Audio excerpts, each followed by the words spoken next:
جب یہ آیت پڑھیں گے نا، اس پر جو سب سے بڑا سوال ہوگا وہ یہ ہوگا کہ تم نے آدھی آیت پڑھی یا پوری نہیں پڑھی۔ آگے پڑھو، دیکھو کیا لکھا ہوا ہے، یا ایھا الذین آمنوا اطیعوا اللہ و اطیعوا الرسول و اولی الامر منکم۔ آگے ہے فَإِن تَنَازَعْتُمْ فِي شَيْءٍ فَرُدُّوهُ إِلَى اللَّهِ وَالرَّسُولِ۔ اگر تمہارا کسی مسئلے پر اختلاف ہو جائے تو اپنا اختلاف اللہ اور اللہ کے رسول سے حل کراؤ۔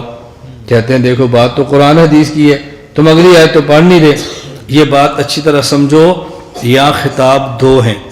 نمبر ایک، یا ایھا الذین آمنوا اطیعوا اللہ، اے ایمان والو اللہ رسول اور فقہا کی اطاعت کرو۔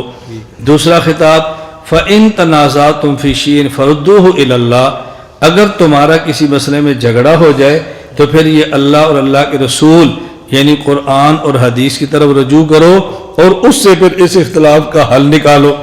یہ جو پہلا عمومی خطاب ہے نا، یا ایھا الذین آمنوا، یہ خطاب ہے سب کو۔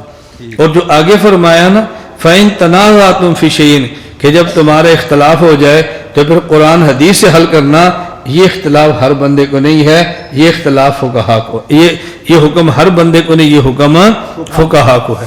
کیوں؟ ہر بندہ تو قرآن حدیث سے مسئلہ حل کرا ہی نہیں سکتا، اس کو خطاب کیسے ہوگا؟ اس کو حضرت امام ابو بکر رازی فرماتے ہیں لِأَنَّهُمْ لَا يَعْرِفُونَ كَيْفِيَّةَ الرَّدِّ إِلَىٰ كِتَابِ اللَّهِ وَالسُّنَّةِ، چونکہ ہر آدمی کتاب اللہ اور سنت رسول اللہ سے فیصلہ کرنے کی اہلیت ہی نہیں رکھتا، لہذا ہر بندے کو خطاب نہیں ہے۔